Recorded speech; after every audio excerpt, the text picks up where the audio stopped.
आज के इस वीडियो में हम पढ़ने वाले हैं फंक्शन क्या होता है प्रोग्रामिंग में, और फिर हम देखेंगे कि जावास्क्रिप्ट में फंक्शन को किस तरीके से इम्प्लीमेंट करते हैं।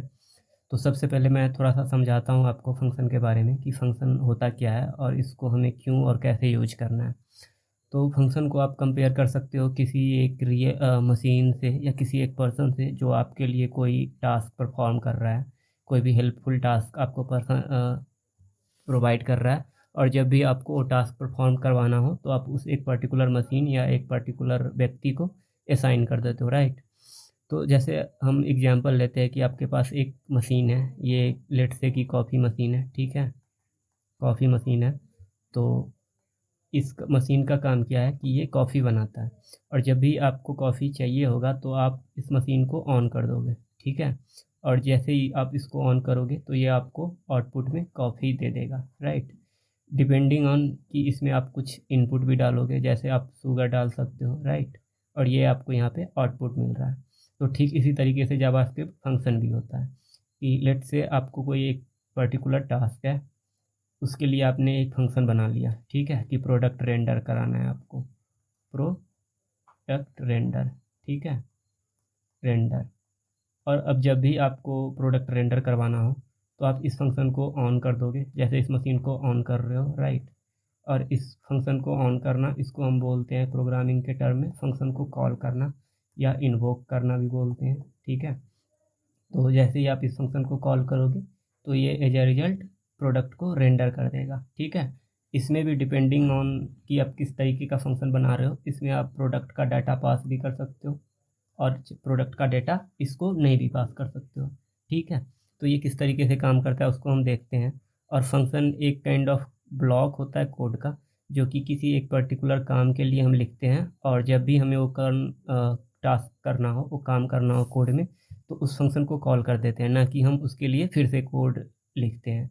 तो एक तरीके से ये हमें रिपीटेशन से भी बचाता है, ठीक है, रिपीटेशन ऑफ कोड से भी बचाता है। तो लूप की वीडियो में हमने देखा था कि लूप हमें रिपीटेशन से बचाता है, राइट।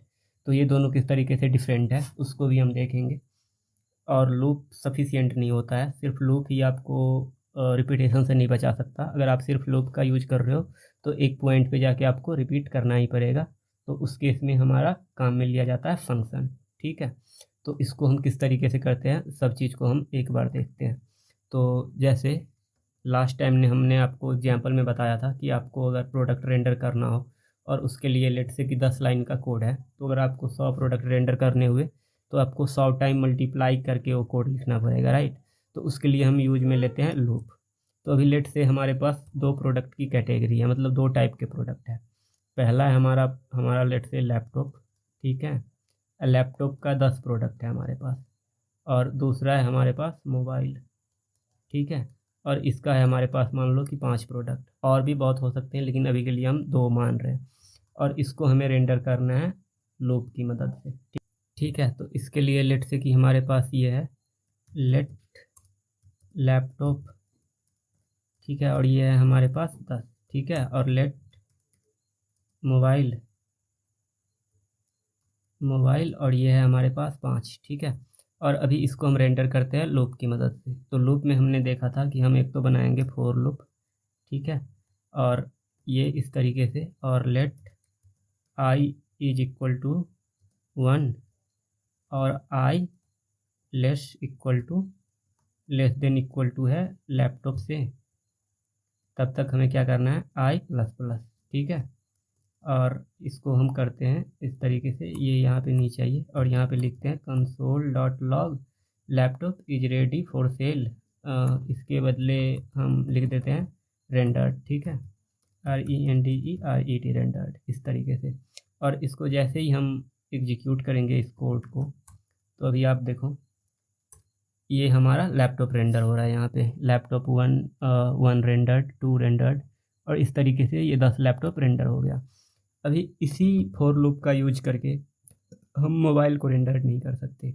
ऑब्वियसली ये कोड हमें रिपीट नहीं करना पड़ रहा है, 10 मोबाइल के लिए 10 बार नहीं लिखना पड़ रहा है, लेकिन मोबाइल के लिए हमें इस लूप को फिर से लिखना पड़ेगा, ठीक है। इस तरीके से यहाँ पे कॉपी पेस्ट, और इस बार हम इस यहाँ पे कॉल कर रहे हैं मोबाइल, मोबाइल के लिए, और ये मोबाइल रेंडर, ठीक है। मोबाइल रेंडर्ड, इस तरीके से। तो अभी आप देखो तो ये लैपटॉप यहाँ तक रेंडर हो रहा है और फिर इसके बाद मोबाइल को रेंडर हम यहाँ पे कर रहे हैं, ठीक है। तो यहाँ पे आप देखोगे तो काइंड ऑफ सिमिलर कोड हमें 2 बार लिखना पड़ रहा है। तो इसके लिए हम क्या कर सकते हैं, इसके लिए एक फंक्शन बना सकते हैं जिसका काम होगा प्रोडक्ट इस डिवाइस को रेंडर करवाना, ठीक है। तो उसमें हमें ये लूप बार बार नहीं लिखना पड़ेगा। तो उसके लिए हम यूज में ले सकते हैं फंक्शन। तो फंक्शन का जो सिंटेक्स होता है जावास्क्रिप्ट में कि एक तो आपको पहला कीवर्ड लिखना है फंक्शन और फिर फंक्शन का नाम। तो यहाँ पे हम लिख रहे हैं फंक्शन का नाम रख रहे हैं रेंडर डिवाइस, ठीक है, डिवाइसेस कर देते हैं और ये पैरेंथेसिस और फिर ये करली ब्रैकेट और इसके अंदर आपको लिखनी है फंक्शन का कोड, ठीक है। तो लेट्स से अभी हमारे पास फंक्शन का कोड है कि console.log रेंडरिंग डिवाइस, ठीक है, और इसको हम एग्जीक्यूट करते हैं। तो इसको एक तो क्लियर करेंगे पहले। अभी आप देखोगे तो आउटपुट में कुछ भी नहीं आ रहा है। क्यों नहीं आ रहा है? क्योंकि अभी हमने बस फंक्शन बनाया है, तो अभी ये कोड एग्जीक्यूट नहीं करेगा। इस फंक्शन को एग्जीक्यूट करने के लिए हमें इस फंक्शन को कॉल करना पड़ेगा। तो फंक्शन को कॉल करने का जो सिंटेक्स है आपको लिखना है यहाँ पे फंक्शन का नाम और फिर ये पैरेंथेसिस, ठीक है। और अभी अगर आप इसको एग्जीक्यूट करो तो अभी आप देखो यहाँ पे हमें लिख के मिल रहा है रेंडरिंग डिवाइस, राइट। अगर आपको डिवाइस को 2 बार रेंडर करवाना हो तो आप एक बार फिर से इस फंक्शन को कॉल कर लो, ठीक है। और इसको अगर हम अभी एग्जीक्यूट करें तो अभी आप देखो रेंडरिंग डिवाइस 2 बार आ रहा है। इवन आप इसको मल्टीपल टाइम कर सकते हो, जितना बार आप इसको चाहो उतना बार इसको एग्जीक्यूट कर सकते हो, ये उतने बार चलेगा, ठीक है, इस तरीके से। तो अभी के लिए क्या करते हैं, एक तो इसको एक ही बार कॉल करते हैं और यहाँ पे हम देखते हैं एक तो ये वेरिएबल हम नीचे ले आते हैं, ठीक है, यहाँ पे इस तरीके से। और यहाँ पे फंक्शन के अंदर आप कोई सा भी कोड लिख सकते हो, इवन आप वेरिएबल भी बना सकते हो। तो लेट से हम एक वेरिएबल बनाते हैं डिवाइस, ठीक है, और डिवाइस है हमारा लैपटॉप ही अभी के लिए करते हैं, ठीक है। और इसको रेंडरिंग डिवाइस के जगह यहाँ पे हम अपेंड कर देंगे ये डिवाइस रेंडरिंग डिवाइस, ठीक है। तो ये हमारा रेंडरिंग लैपटॉप आ जाना चाहिए आउटपुट में। तो अभी आप देखो यहाँ पे आ रहा है रेंडरिंग लैपटॉप, ठीक है। तो जब भी आप फंक्शन के अंदर कोई वेरिएबल बनाओगे, जब भी आप फंक्शन के अंदर कोई वेरिएबल बनाते हो, जैसे ये वेरिएबल, तो इसको हम बोलते हैं लोकल वेरिएबल, ठीक है, लोकल वेरिएबल। और जो भी वेरिएबल फंक्शन के बाहर बन रहा है उसको हम बोलते हैं ग्लोबल वेरिएबल, ठीक है। तो यहाँ पे एक चीज़ है कि जो लोकल वेरिएबल है उसको आप फंक्शन के अंदर तो एक्सेस कर सकते हो, जैसे यहाँ पे हम एक्सेस कर रहे हैं, राइट। लेकिन इसको आप फंक्शन के बाहर एक्सेस नहीं कर सकते। लेकिन जो फंक्शन के बाहर वेरिएबल, फंक्शन के बाहर जो वेरिएबल बन रहा है उसको आप फंक्शन के अंदर एक्सेस कर सकते हो। इसको भी एक बार करके देखते हैं कि अगर हम यहाँ पे ये लिख दें कि console.log और इसमें हम डिवाइस को कंसोल करना चाहें कि डिवाइस, तो आप देखोगे कि ये कोड एरर देगा, ये नहीं चलेगा, ठीक है। अभी आप देखो यहाँ पे एक एरर आ गया जो कह रहा है कि डिवाइस इज नॉट डिफाइंड, ठीक है, क्योंकि हमने डिवाइस को डिफाइन करा है इस फंक्शन के अंदर। लेकिन अगर इसी वेरिएबल को हम फंक्शन के बाहर बना दें, ठीक है, तो अभी आप देखोगे कि इसको हम फंक्शन के अंदर भी एक्सेस कर पा रहे हैं और फंक्शन के बाहर भी एक्सेस कर पा रहे हैं। अभी आप देखोगे कि रेंडरिंग लैपटॉप, जो कि हम यहाँ पे डिवाइस प्रिंट कर रहे हैं फंक्शन के अंदर, और डिवाइस हमने यहाँ पे बनाया हुआ है, राइट। डिवाइस वेरिएबल हमने यहाँ पे डिफाइन कर दी है। तो जो फंक्शन के बाहर बनता है वेरिएबल उसको आप फंक्शन के अंदर एक्सेस कर सकते हो, लेकिन जो वेरिएबल फंक्शन के अंदर बनेगा, मतलब कि लोकल वेरिएबल, उसको आप फंक्शन के बाहर एक्सेस नहीं कर सकते। एक तो ये चीज़ है। अभी इस फंक्शन को हम रेंडर कर सकते हैं इस तरीके से। यहाँ से मैं इसको कॉपी करता हूँ और यहाँ पे पेस्ट कर लेते हैं इसको, ठीक है। तो यहाँ से इसको हटाते हैं। अभी ये क्या करेगा, अभी ये मोबाइल को रेंडर करेगा ये फंक्शन, राइट, कि मोबाइल इज रेंडरिंग, जैसे हमने पहले एग्जांपल में देखा था। तो इसको एग्जीक्यूट करते हैं एक बार। अभी आप देखो mobile 1 is rendered, mobile 2 is rendered, इस तरीके से ये 5 टाइम तक जा रहा है, राइट। लेकिन अभी भी एक दिक्कत है कि इसमें हमने मोबाइल को यहाँ पे डाल दिया। तो इससे क्या होगा कि जब भी आप फंक्शन कॉल करोगे, तो क्योंकि फंक्शन आउटर वेरिएबल को एक्सेस कर सकता है, तो ये हमेशा अभी लैपटॉप के लिए ही कॉल होगा, मतलब हमेशा ही ये लैपटॉप ही रेंडर करेगा। जैसे यहाँ पे आप देखोगे तो एक बार लैपटॉप मोबाइल रेंडर होना कंप्लीट हो गया, फिर से मोबाइल रेंडर होना स्टार्ट हो गया, क्योंकि हमने फंक्शन को 2 बार कॉल करी है। ठीक है, तो उसके लिए हम एक यूज में लेते हैं आर्ग्यूमेंट का और पैरामीटर का, कि जब भी हम फंक्शन को कॉल कर रहे हो तो इसको हम बता पाए कि अभी हम लैपटॉप को रेंडर कर रहे हैं और यहाँ पे हम बता पाए कि हम यहाँ पे मोबाइल को रेंडर कर पा रहे हैं। ठीक है, तो इस पर भी हम आएंगे। उससे पहले हम एक चीज़ और देखते हैं कि जो वेरिएबल आप यहाँ पे बना रहे हो, जो भी वेरिएबल आप ग्लोबल वेरिएबल बनाए हो जैसे मोबाइल, सेम उस नाम का वेरिएबल आप फंक्शन के अंदर भी बना सकते हो। लेट मोबाइल, और इसको मैं अभी करता हूँ लेट से 15। ठीक है, तब भी ये कोई एरर नहीं देगा, ये कोड चल जाएगा। एक बार इसको चलाते हैं, अभी आप देखो तो ये 15 मोबाइल को रेंडर कर रहा है। तो इस तरीके में ये इस टाइप से ये कब कैसे काम करता है कि ये वेरिएबल जिसको आप यहाँ पे यूज कर रहे हो, तो पहले ये फंक्शन के अंदर चेक करता है कि इस नाम का वेरिएबल फंक्शन के अंदर डिफाइंड है या नहीं। अगर ये डिफाइंड है तो इसको यूज कर लेगा। ठीक है, अगर ये फंक्शन के अंदर डिफाइंड नहीं है तो फिर ये ग्लोबल में देखेगा कि ग्लोबल में ये वेरिएबल है या नहीं। अगर ग्लोबल में ये वेरिएबल है तो ये उसको यूज कर लेगा। अगर फंक्शन के अंदर लोकल वेरिएबल में भी नहीं है और फंक्शन के बाहर ग्लोबल वेरिएबल में भी नहीं है, तो उस केस में ये हो जाएगा अनडिफाइंड। ठीक है, और आपका कोड एरर दे देगा। ये इस तरीके से काम करता है। तो अभी क्या होता है कि जब भी आप यहाँ पे फंक्शन बनाते हो तो यहाँ पे आप कुछ आर्ग्यूमेंट भी ले सकते हो। यहाँ पे कुछ आर्ग्यूमेंट आप ले सकते हो। एक तो ये एक हो सकता है, 2 हो सकता है, कितने भी आर्ग्यूमेंट आप ले सकते हो कॉमा सेपरेटेड वैल्यू के साथ। ठीक है, तो यहाँ पे अभी के लिए हम 2 आर्ग्यूमेंट लेंगे। एक तो हम लेंगे कि डिवाइस का काउंट, ठीक है, कि कितना काउंट है, और दूसरा हम लेंगे डिवाइस का टाइप, ठीक है, कि किस डिवाइस को हम रेंडर कर रहे हैं।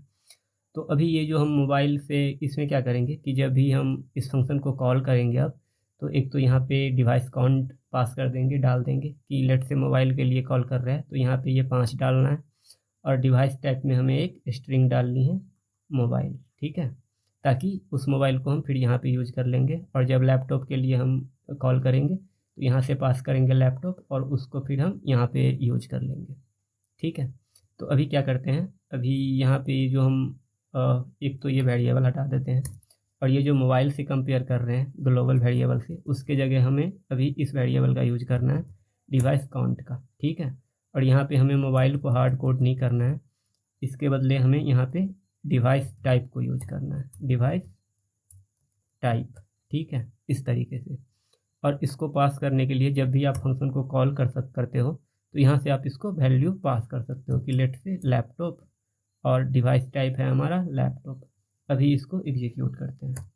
अभी आप देखो laptop 1 is rendered, laptop 2 is rendered, laptop 10 is rendered, इस तरीके से आ रहा है। क्यों? क्योंकि यहाँ पे जब से ही हमने लैपटॉप पास किया तो इस वेरिएबल को मिल गया लैपटॉप, जो हमने यहाँ पे डिफाइन करा था, जो कि है 10। ठीक है, और इस वेरिएबल को हमने जैसे यहाँ पे सेकेंड नंबर पे ये स्ट्रिंग पास करा लैपटॉप, तो इसको मिल गया ये स्ट्रिंग, और उसको हमने यहाँ पे यूज कर लिया। ठीक है, अभी इसी एक ही फंक्शन का आप देखोगे तो यहाँ पे एक फंक्शन है और इसके अंदर एक फॉर लूप लिखा है हमने।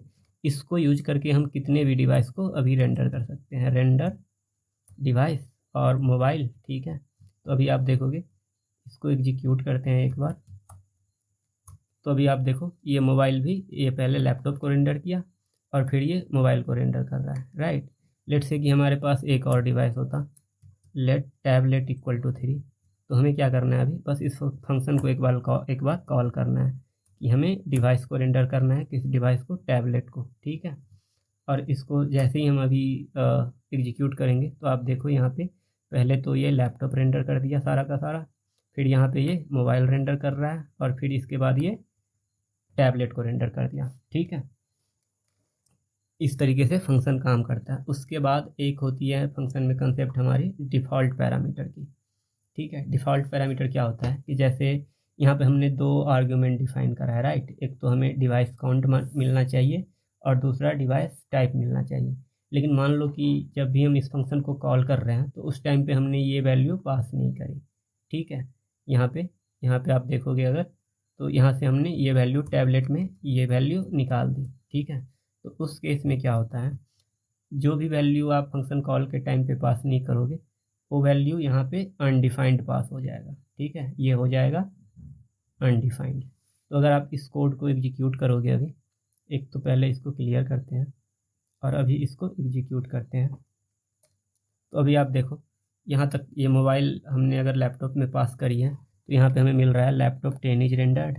फिर हमने यहाँ पे मोबाइल भी पास करी है तो उसके नीचे हमें यहाँ पे मिल रहा है मोबाइल इज रेंडर्ड। ठीक है, लेकिन टैबलेट में हमने ये पास नहीं करी है तो उस केस में हमें ये मिल रहा है undefined 1 is rendered, undefined 2 is rendered, undefined 3 is rendered. Right, तो इससे बचने के लिए आप यहाँ पे एक डिफ़ॉल्ट पैरामीटर पास कर सकते हो। उसके लिए आपको डालना है इक्वल टू, और अभी के लिए हम डाल देते हैं लेट से अननोन डिवाइस। ठीक है, तो इससे क्या होगा, जब भी आप ये वैल्यू पास करोगे, जैसे यहाँ पे अगर आप लैपटॉप पास कर रहे हो तो यहाँ पे इस वेरिएबल को मिल जाएगा लैपटॉप। ठीक है, जब मोबाइल पास कर रहे हो तब इस वेरिएबल को मिल जाएगा लैपटॉप मोबाइल। लेकिन जब ये पास नहीं कर रहे हो आप, उस केस में इस वेरिएबल को ये वाली वैल्यू मिल जाएगी अननोन डिवाइस। ठीक है, तो इसको हम एग्जीक्यूट करके देखते हैं। तो इसके लिए हमें इसको एग्जीक्यूट करना है। पहले एक बार फिर से इसको क्लियर करते हैं और अभी आप देखो अभी क्या हो रहा है। जैसे यहाँ पे लैपटॉप के लिए हमने पास करा था तो यहाँ पे लैपटॉप मिल रहा है, मोबाइल में हमने पास करा है तो यहाँ पे मोबाइल मिल रहा है।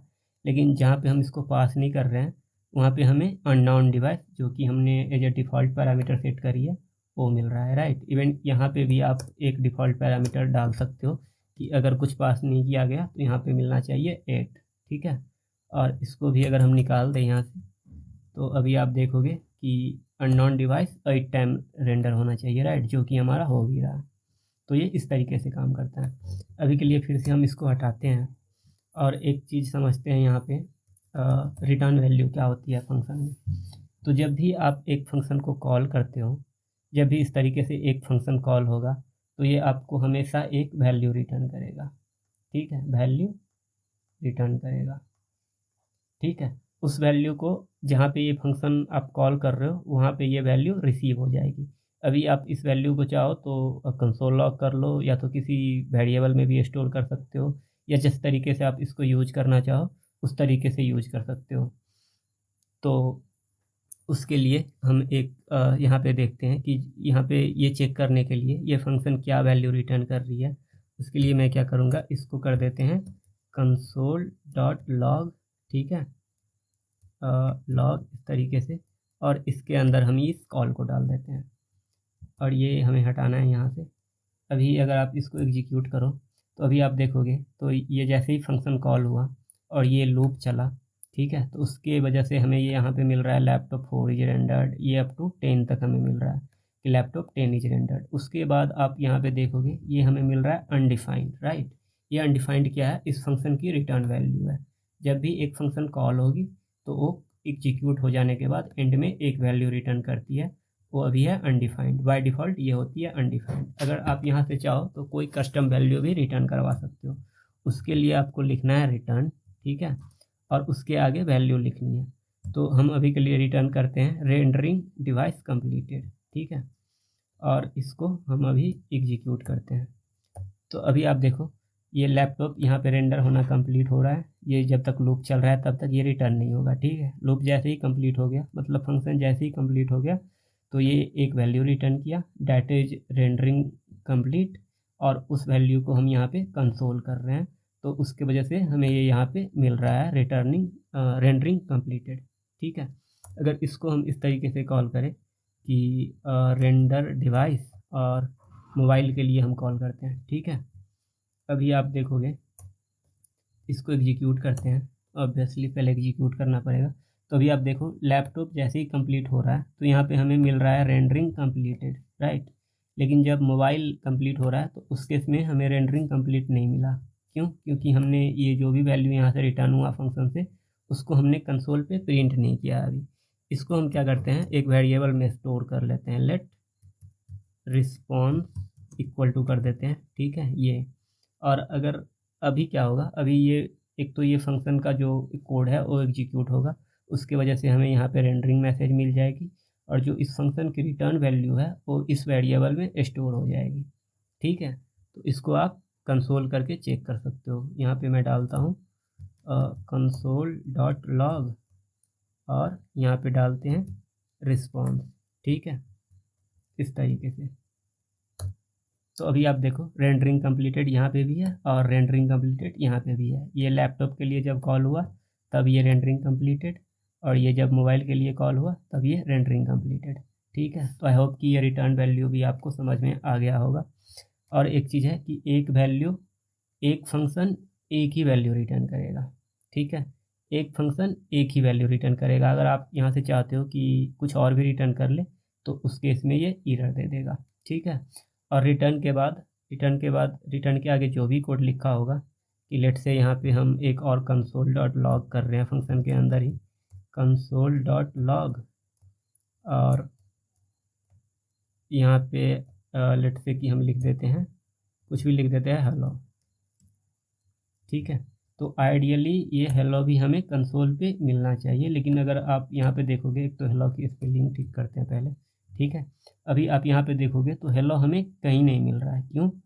क्योंकि जहाँ पे ही ये रिटर्न कीवर्ड मिलता है, ये रिटर्न कीवर्ड, वहीं पे फंक्शन कंप्लीट हो जाता है। उसके बाद जो भी कोड होगा उसको ये इग्नोर कर देगा, ठीक है, उसके वजह से। लेकिन अगर यहीं पे ये रिटर्न अगर नहीं होता तो फिर हमें ये हेलो मिल जाता कंसोल पे। तो एक बार इसको कमेंट करते हैं, और अभी हम जब इसको देखें, अभी आप देखो ये हमें लैपटॉप रेंडर हुआ, ठीक है, फिर हमें ये हेलो मिल गया और फिर अनडिफाइंड मिल रहा है। क्यों? क्योंकि हमने रिटर्न कीवर्ड हटा दिया यहाँ से, तो बाय डिफ़ॉल्ट वैल्यू हमें जो रिटर्न हो रही है वो है अनडिफाइंड, उसके वजह से, ठीक है।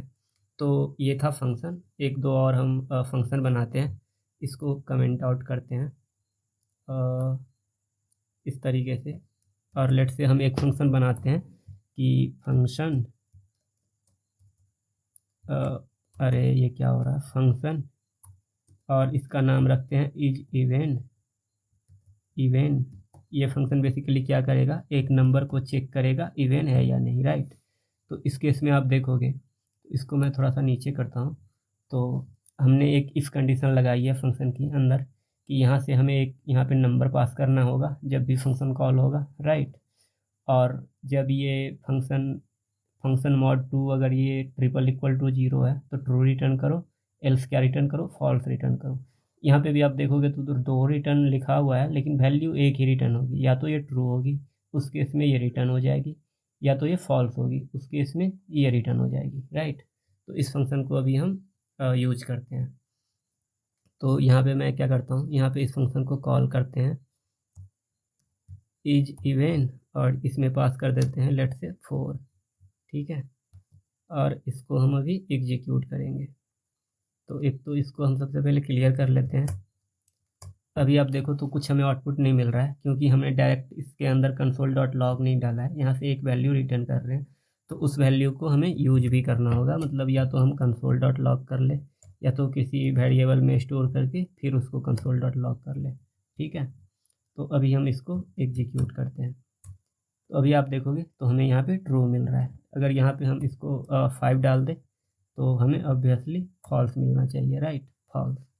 इस तरीके से जब भी आप फंक्शन बनाओगे तो इसको हम बोलते हैं फंक्शन डिक्लेरेशन, जो हमने पहले भी देखा है। और एक चीज़ होती है कि फंक्शन भी एक वैल्यू होती है जावास्क्रिप्ट में, ठीक है, वैल्यू। और क्योंकि ये वैल्यू होती है तो इसको हम स्टोर कर सकते हैं एक वेरिएबल में। वो किस तरीके से करते हैं उसको भी हम देखते हैं एक बार। तो मैं क्या करता हूँ, यहाँ पे इसको कमेंट करते हैं, इस सब को कमेंट करते हैं, और इसी फंक्शन को हम बनाएंगे फिर से। बेसिकली इसको एक वेरिएबल में बस स्टोर करना है। तो आपको लिखना है लेट इज इवेन, ठीक है, जो भी आपको फंक्शन का नाम रखना हो वो आप वेरिएबल का नाम रख दो, इक्वल टू। और इसमें जैसे अभी तक हमने इसमें या तो नंबर स्टोर किया है, या तो स्ट्रिंग स्टोर किया है, या तो बूलियन स्टोर किया है, राइट। लेकिन अभी इसमें हम एक फंक्शन असाइन कर देंगे इस तरीके से, असाइनमेंट ऑपरेटर का मदद से। यहाँ पे हमें एक नंबर रिसीव करनी है, ठीक है, और ये पैरेंथेसिस, और यहाँ पे हमें लिखनी है रिटर्न नंबर। यहाँ पे स्पेलिंग गलत है हमारी नंबर की, तो नंबर मॉड्यूलो 2 और ट्रिपल इक्वल टू 0, ठीक है, इस तरीके से। ये सेम यही फंक्शन है, बस एक डिफरेंट क्या है इस दोनों में, हमने यहाँ पे एक ही लाइन में क्या कर दिया है, क्या किया है, अब मैं दिखाता हूँ आपको। यहाँ पे देखो, हम एक ये इफ कंडीशन डाल रहे हैं, राइट, जो कि रिजॉल्व होगा आइदर ट्रू में और फॉल्स में, राइट। तो जब ये ट्रू आ रहा है तो हम ट्रू रिटर्न कर रहे हैं, और जब ये फॉल्स आ रहा है तो फॉल्स रिटर्न कर रहे हैं। तो एक तरीके से इस कंपैरिजन का जो आउटपुट है, जो रिजल्ट है, उसको हम यहाँ पे रिटर्न कर रहे हैं, राइट। तो उसी तरीके से यहाँ पे भी क्या होगा, देखो यहाँ पे ये कंपैरिजन होगा, ये कंपैरिजन जैसे ही होगा तो आइदर ये ट्रू आएगा और ये फॉल्स आएगा, और जो भी रिजल्ट आएगा उसको हम यहाँ से रिटर्न कर रहे हैं, बस, ठीक है। तो एक kind of same he function है, थोड़ा सा शॉर्ट है ये, ठीक है। और अब जब इस तरीके के फंक्शन आपको कॉल करना हो जिसको आपने वेरिएबल में असाइन किया है, तो उसके लिए आपको इस वेरिएबल नाम का यूज करना है, क्योंकि ये फंक्शन अभी वेरिएबल पे स्टोर है। तो इसके लिए हम देखते हैं कि इज इवन, और यहाँ पे मैं डालता हूँ 4 5 लेट से, ठीक है। अगेन ये वैल्यू को रिटर्न कर रहा है तो इसको हमें स्टोर भी करना पड़ेगा, तो let result equal to is even 5, और यहाँ पे अभी हम इस रिजल्ट को console.log कर लेते हैं, ठीक है, रिजल्ट, और इसको हम अभी एग्जीक्यूट करेंगे। तो एक तो क्लियर करता हूँ मैं पहले स्क्रीन। अभी आप देखोगे तो यहाँ पे फॉल्स आ रहा है, लेकिन अगर यहाँ पे कोई इवेंट नंबर डाल दे तो ये ट्रू आएगा, ठीक है, क्लियर। अभी आप देखोगे तो यहाँ पे ट्रू आ रहा है। तो इस तरीके के हम इस तरीके से जब भी फंक्शन बनाते हैं तो इसको हम बोलते हैं फंक्शन असाइनमेंट, ठीक है, कि एक वेरिएबल पे हमने फंक्शन को असाइन कर दिया। तो आई होप कि फंक्शन आपको कम्प्लीटली समझ में आया होगा। एक मैं असाइनमेंट भी देता हूँ आपको इस वीडियो में। आपको एक फंक्शन बनानी है, फंक्शन का नाम आप कुछ भी रख सकते हो, लेट से पावर रखते हो फंक्शन का नाम, और ये 2 वैल्यू लेगा, 2 आर्ग्यूमेंट लेगा, एक लेट से कि x नंबर है और दूसरा n नंबर है, ठीक है। और इसका जो रिटर्न होना चाहिए वो होना चाहिए x⁴n, ठीक है। मतलब अगर यहाँ पे हम 3 और 2 पास कर रहे हैं पावर फंक्शन में 3 और 2 पास कर रहे हैं, तो इसका रिटर्न वैल्यू हमें मिलना चाहिए 3⁴2 which is equal to 9, right. और इसके लिए हमने एक ऑपरेटर भी देखा था, that is star star, but ये आपको यूज नहीं करना है इस फंक्शन में, आपको यूज करना है लूप का, ठीक है, लूप का। आइदर आप फॉर लूप यूज कर लो या वाइल लूप यूज कर लो, ठीक है। एक तो ये असाइनमेंट आपको करनी है, एक यही असाइनमेंट करनी है, ठीक है। अगर आपको इसका सोल्यूशन भी चाहिए होगा तो आप कमेंट करके बता देना, नेक्स्ट वीडियो में हम इसकी सोल्यूशन भी बनाएंगे अगर आपको चाहिए होगा तो। बाकी ये वीडियो आपकी कैसी लगी आपको, ये आप कमेंट करके बताना। और आपको कंप्लीट वेब डेवलपमेंट सीखनी है तो इस चैनल को सब्सक्राइब कर लेना। हम मिलते हैं नेक्स्ट वीडियो में किसी नए टॉपिक के साथ। Thank you for watching.